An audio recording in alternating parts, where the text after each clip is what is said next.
Dopo l'esame di maturità avevo voglia di scoprire il mondo, di vedere tutto quello che c'era al di fuori del mio piccolo paesino.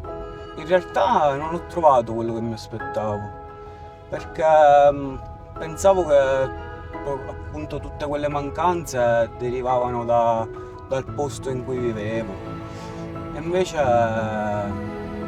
non era quello, ero soltanto io che ero semplicemente incompleto, forse un poco immaturo, diciamo.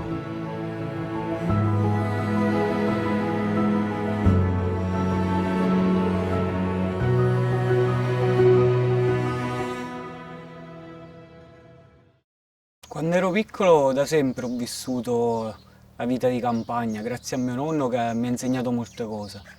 Poi sono partito a Forlì per l'università e una volta tornato mio nonno non c'era più. Durante la quarantena sono stato qua un bel po' di tempo e durante quei giorni appunto di riflessione molto spesso mi affacciavo a guardare i vigneti che ci sono qua vicino. Mio nonno si prendeva cura di loro ed erano più belli rispetto a quando li ho trovati io. Tutto questo però mi ha fatto capire anche l'importanza che hanno le radici. Così ho cercato di mettermi in gioco, cercando di studiare un po' la pianta dal punto di vista agronomico e poi ho cercato di mettere le mie competenze in atto. Una cosa che ho fatto, di cui sono molto fiero, appunto, ho categorizzato quasi tutte le piante per cercare di capire quelle che stavano meglio e quelle che stavano peggio.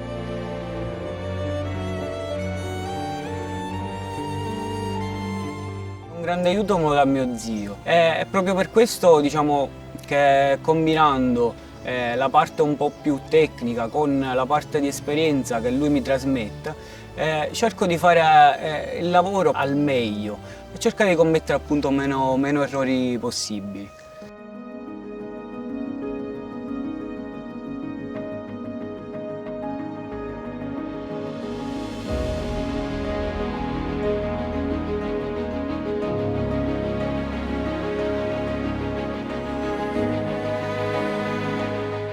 Molto spesso quando c'erano appunto delle feste universitarie o delle cene, portavo una bottiglia di Sette Soli eh, e avevo il piacere di raccontare ai ragazzi, ai miei colleghi, tutto quello che c'era dietro quella bottiglia, appunto, una comunità, un territorio.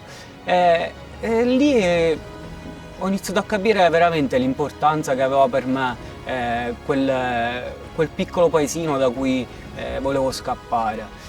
Diciamo che la lontananza mi ha fatto capire veramente il senso di appartenenza che avevo. Soltanto che quando sei più piccolo è difficile capire certe cose, forse solo con la lontananza appunto e il confronto con altre persone, con altre realtà ti fa capire le cose importanti che senti veramente dentro. Oggi le mie giornate iniziano alle 9. Vado in ufficio, l'ufficio di consulenza di famiglia, dove metto in pratica tutti gli insegnamenti che ho avuto, diciamo, all'università.